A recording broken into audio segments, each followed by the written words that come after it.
Nope. The answer is no. Unfortunately, you shouldn't play this game.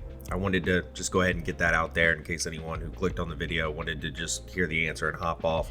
But in all seriousness, I want to like the game, and to some extent I do enjoy it, but there's just some elements present in the game right now that completely prevent me from being able to recommend this to anyone. So, just some basic facts on the game. Mecha Break is a new, free-to-play, kinda, mech shooter PvP game that came out this week. You can hop onto a variety of different modes ranging from traditional deathmatch style playlist to an extraction shooter game mode. I was actually drawn to Mecha Break not because it is the traditional style of game I'm interested in, but due to the massive influx of players during the beta back in February, where it hit over 300,000 concurrent players. So I'm going to start with the positives. I mean, there is a decent game here, and if it weren't for some other factors we're going to talk about later, primarily the monetization of the game, I would recommend trying it out for free. The gameplay itself is actually pretty decent. The movement feels really good. You're able to, use the shift key to jump left, right, up, down. You get to fly around, run around. You feel like you're in a mech, and it's pretty cool. It feels a lot like playing Armored Core 6 if you were used to that game at all.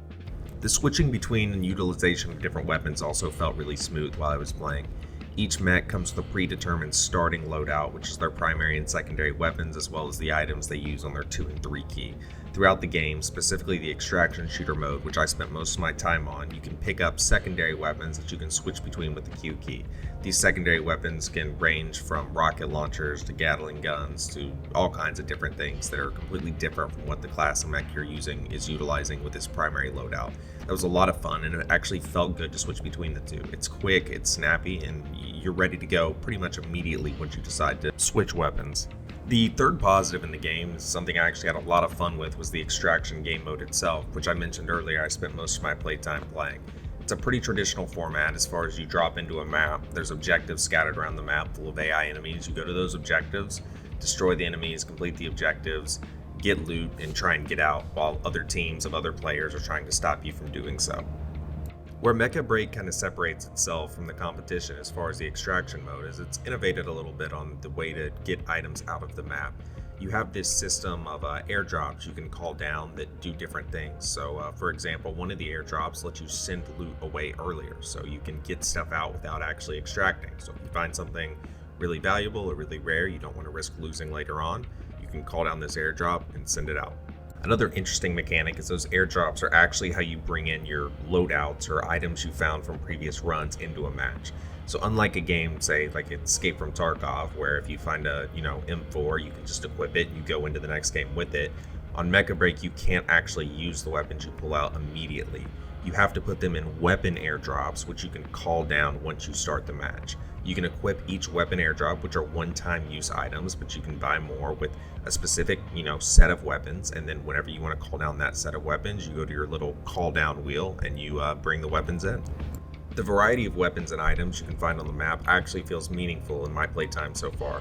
It makes looting fun and worthwhile. The player versus player experience in the extraction mode is also really strong, as the interplay between the different classes of mechs is put on full display. For example, in the gameplay you see on the screen right now, I'm playing as the sniper class, which starts with a sniper rifle and, well, not much else in their starting loadout. I have to keep my distance and have really low health if I end up getting shot. Contrast that with both my teammate and the enemy I'm fighting right now, which is playing the more tank-style mech. It takes a lot of damage and takes a long time to kill. It basically just eats up bullets while its teammates get to fight. This interaction between the styles of mechs makes team composition extremely important and adds another layer of strategy to the game mode. If I were to stop the review here, it would seem like something you should play. At this point, I would have given it a 7 out of 10 and an easy, it's a free-to-play experience. Just hop in, try it out, play it for a few hours. You'll probably get some fun out of it, and then just stop there. But unfortunately, this isn't where the review ends. Mecha Break is absolutely plagued with the worst of free-to-play monetization methods, as well as having maybe the worst pay-to-win I've seen outside of an MMORPG. And honestly, if your experience is going to be pay-to-win, it's got to be a lot better than a 7 out of 10 for me to recommend it to others. Right now, it's just not that. First, as you can see above, immediately upon entry into the menus, you're bombarded with a mobile-like UI that directs you to any number of methods of ways to give them money. And it doesn't stop there. If this was limited to a battle pass or maybe some cosmetics, I would say, well, a free-to-play game has to make money somewhere, so it's fine. And I would be completely okay with that. But similar to Throne and Liberty, the game actually has a marketplace where you can sell and buy things with premium currency. Now, the one positive is when you find items and, for example, the extraction shooter and make it out with those items, you can sell them for this currency, but the negative is you can just swipe your credit card and immediately buy some of the best guns in the game. In my playtime, the difference between tier 1 weapons and tier 4, for example, was massive. Finding a tier 4 weapon almost guaranteed we would win the game. If you're willing to pay for it, you can just buy as many of those as you want off the auction house with premium currency and go into every single match with the best guns. It would just, basically guarantee a win each time you play. I really don't care how the gameplay is in that scenario, especially here where it's just a little better than average. There's no way you can validate a game where you can purchase literally a win. You can buy a win. It is the absolute most egregious pay-to-win system I think I've ever seen in a game. Not only that, the cash shop has a pilot for sale for a whopping $48. For reference, you can buy Expedition 33 on Steam right now for $45, and that game's probably going to be the game of the year. So let's summarize. The pros are the combat is smooth and fun, customization is cool, there's good weapon variety, and there's an extraction mode. While the cons are it's an aggressively mobile-like UI, horrible monetization, and extremely pay-to-win. In short, it's a slightly above mediocre game. It's kind of fun for a few hours and that's about it. However, with the monetization considered, there's absolutely no way I can recommend this game to anyone.